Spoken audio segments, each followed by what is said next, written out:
మనం కపుల్స్ గురించి చాలా ఫెయిర్ గా కొన్ని పాయింట్స్ మాట్లాడుకుందాం. ఇద్దరు కపుల్స్ మధ్యలో ప్రాపర్ అడాప్టివిటీ అనేది లేదు.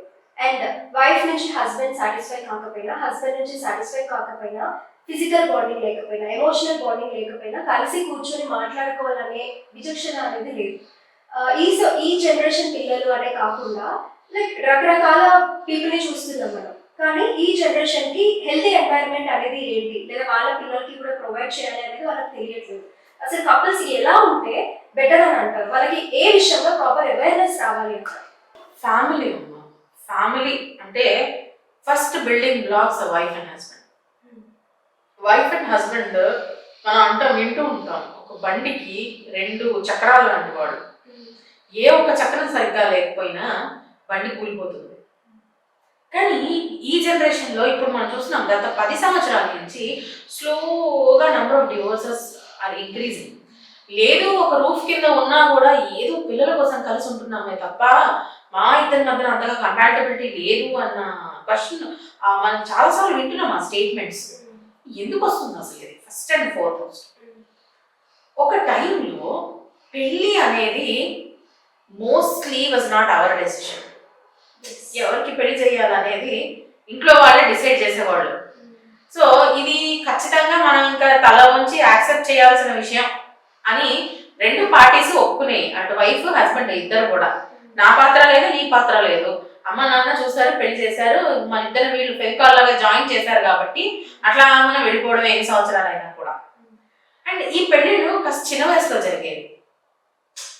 చిన్న వయసులో జరిగినప్పుడు ఏంటి అంటే ఒకళ్ళకొకళ్ళు చాలా చిన్న వయసు నుంచి పరిచయం కనుక స్లోగా వాళ్ళు ఒకళ్ళకొకళ్ళు కంపాటబుల్గా తయారయ్యేవాళ్ళు.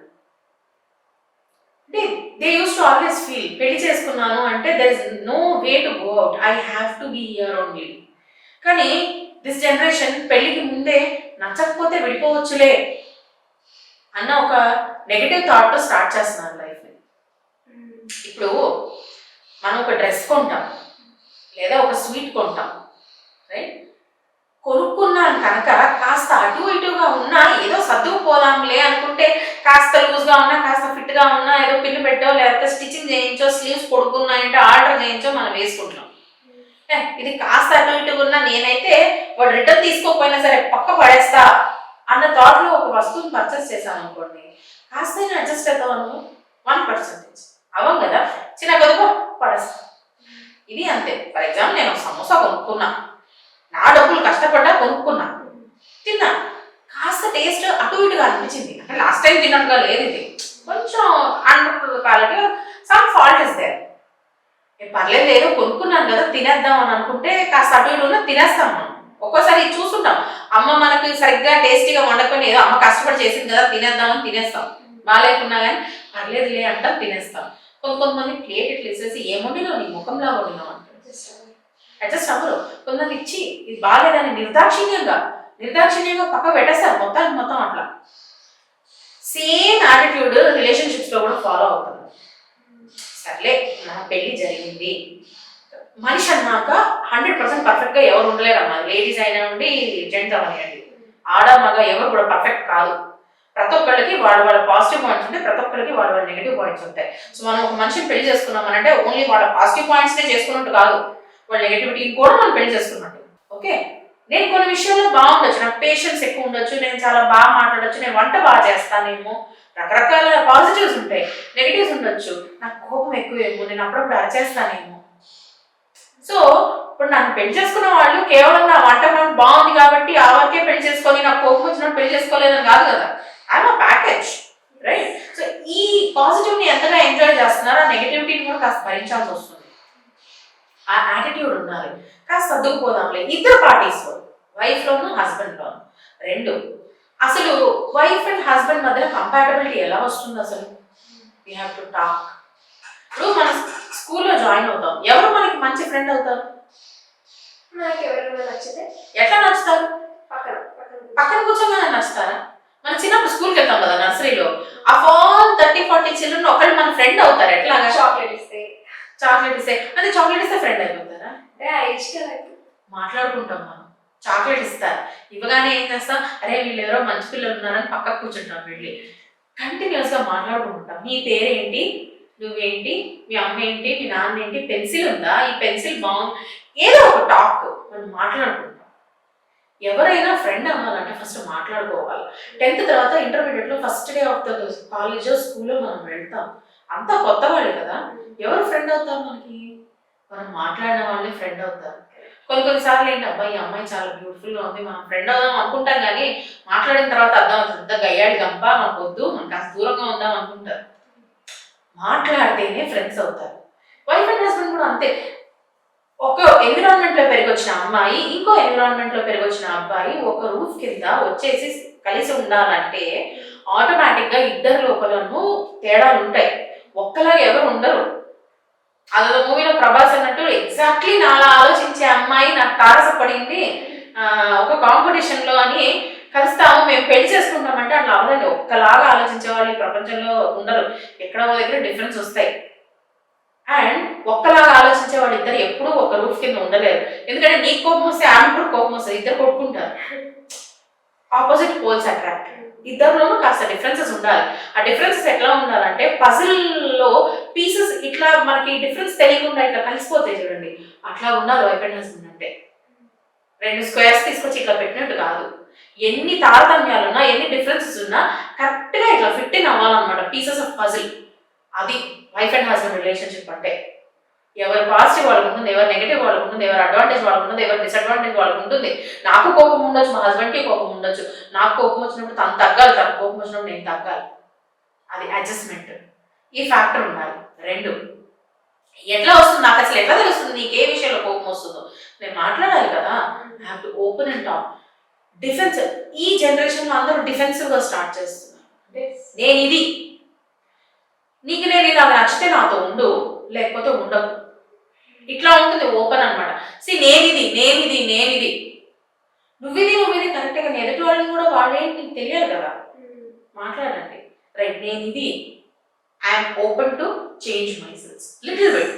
100% మారను నేను. Communication should be from both the sides. ఒక 20% అడ్జస్ట్ అవ్వడానికి, మారడానికి, ట్రాన్స్ఫార్మ్ అవ్వడానికి నేను రెడీగా ఉన్నా. మీరు రెడీగా ఉన్నారా? బోత్ పార్టీస్ ఓపెన్గా మాట్లాడుకోవాలి. మీ ఇంట్రెస్ట్ ఏంటి అందరూ మాట్లాడండి. నీ హాబీస్ ఏంటి, నీకేమి ఇష్టం, ఇది కాదు. నీకు ఇష్టం లేని దాన్ని నేను ఎంతవరకు యాక్సెప్ట్ చేయగలుగుతాను, యాక్సెప్ట్ చేయడానికి నా లోపల నేను ఏం ఎఫర్ట్ పెడుతున్నాను. 1 డేలో అవ్వదండి ఇది. పెళ్ళైన తర్వాత ఒక 1-2 years ఇది ఒక ప్రాసెస్. It's a process. ఓపెన్గా మనసు వైపు మాట్లాడుకోవాలా. ఎమోషనల్ కనెక్ట్ చాలా ఇంపార్టెంట్. ఎమోషనల్ కనెక్ట్ వచ్చింది అనుకోండి, ఆటోమేటిక్గా ఒకళ్ళలోని లాక్యునస్ని ఒకళ్ళని మనం భరిస్తాం, వాళ్ళ కోసం కాస్త అడ్జస్ట్ అవుతాం. ఆ ఎమోషనల్ కనెక్ట్ ఇవాళ రేపు చాలా వరకు లేదు. ఎందుకు అంటే డేటింగ్ చేస్తున్నారు సంవత్సరాలు, కానీ ఎవ్రీథింగ్ ఈజ్ డిఫెన్సివ్. నా ఇంట్రెస్ట్లు, నా ఇష్టాలు నేనే తప్ప, పెళ్ళి అన్నది ఒకటి జరిగిన తర్వాత వీఆర్ అ యూనిట్. ఇక్కడ నీ లేదు, మనం. ఆ కాన్సెప్ట్ మిస్ అవుతున్నారు దిస్ జనరేషన్స్ కపుల్స్. మనం, వీఆర్ 1 యూనిట్.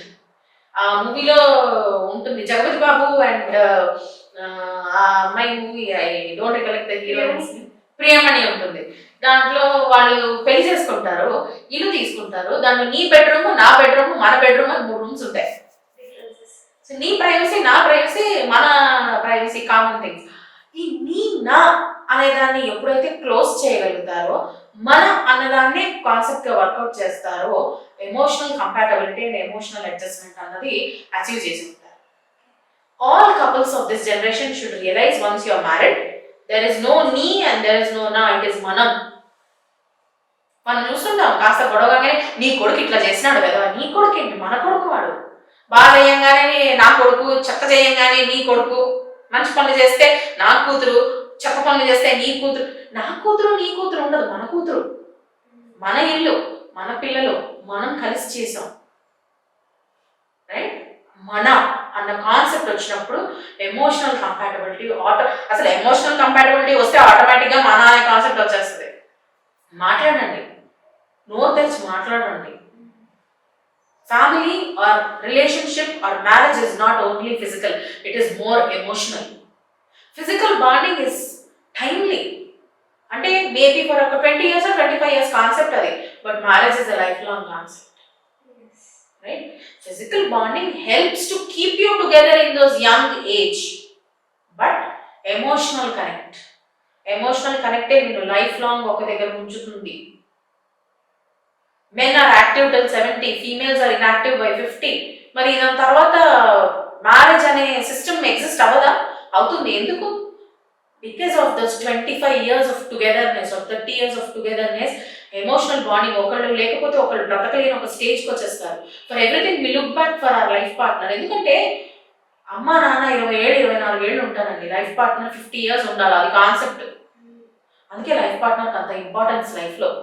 మన సమానం ఏజ్ వాళ్ళు ఎక్స్పెక్టేషన్ ఏంటి అంటే ఇద్దరం ఆల్మోస్ట్ ఒకటే స్టేజ్లో చనిపోతాము, ఎక్కువ రోజులు మనం ఉండాల్సి రాదు అన్నదే కాన్సెప్ట్. యాక్చువల్లీ మ్యారేజ్ అనే వ్యవస్థ that is the main thing. Companion for life time who can be with you of your age. అమ్మ ఎంత క్లోజ్ అయినా కూడా కొన్ని విషయాలు ఉంటాయి అమ్మతో మాట్లాడలేము. మన ఏజ్ వాళ్ళు కావాలి మనకి friends. And your life partner should be your best friend in this world.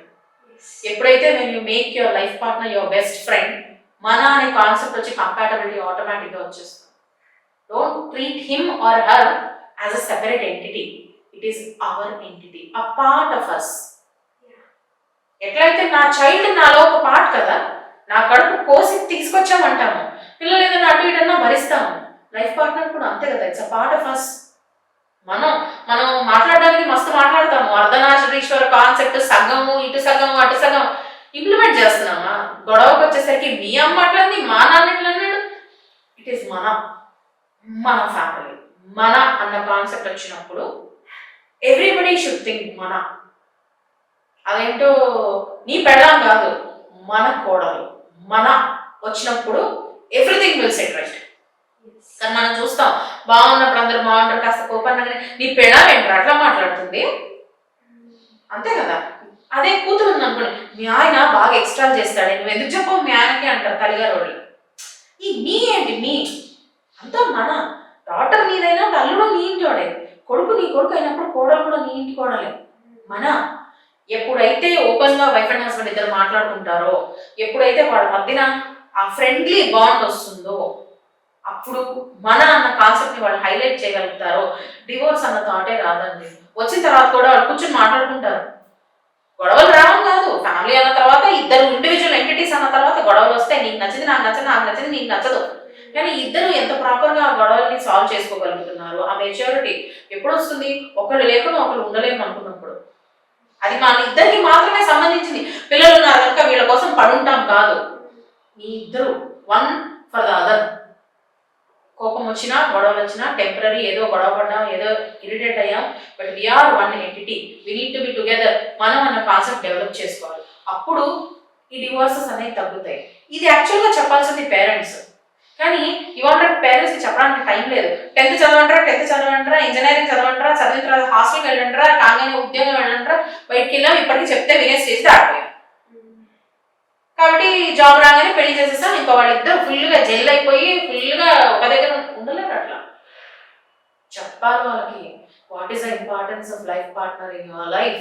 ఏమో వాళ్ళే నేర్చుకుంటారు. చాలా మంది అంటారు ఏంటి ఏంటి చెప్పే విషయాలా, న్యాచురల్ ఇది వచ్చేస్తుందండి. ఎట్లా వస్తుందండి? రాదండి. ఒక స్టేజ్ లో వచ్చేది. ఎందుకంటే 14 ఏళ్ళకి పెళ్ళి అయితే 14 ఏళ్ళ నుంచి కలిసి ఉండేవాళ్ళు కనుక వాళ్ళకి వేరే వరల్డ్ పెద్దగా తెలిసేది కాదు. ఊహ తెలియని వయసు కనుక ఇదే ప్రపంచంలాగా అయిపోయి వాళ్ళిద్దరు జెల్ అయ్యేవాళ్ళు ఫర్ డిఫరెంట్ ఫ్యాక్టర్స్. ఇప్పుడు 24, 25, 30కి పెళ్లి చేసుకుంటే నాకంటూ ఒక ప్రపంచం ఉంది, నాకంటూ కొన్ని ప్రయారిటీస్ ఉన్నాయి, నాకంటూ ఒక నిర్దిష్టమైన అభిప్రాయాలు ఫామ్ అయిపోయినాయి. ఒకళ్ళ కోసం నేను చేంజ్ చేసుకోవడానికి రెడీగా లేను.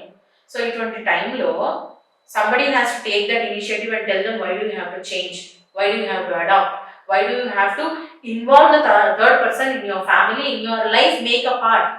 Parents ఇది చెప్పాలి. చెప్పలేకపోతే మాలాంటి కౌన్సిలర్స్ దగ్గర రావాలి. Pre marital counselling is mandatory. They should take professional help so that long term లో ఇటువంటి ఇబ్బందులు వాళ్ళు పడకుండా ఉంటారు. నీ నుంచి మనకు వస్తే చాలా హ్యాపీగా లైఫ్ గడిచిపోతుంది వాళ్ళది. This is what I want to tell as a psychologist.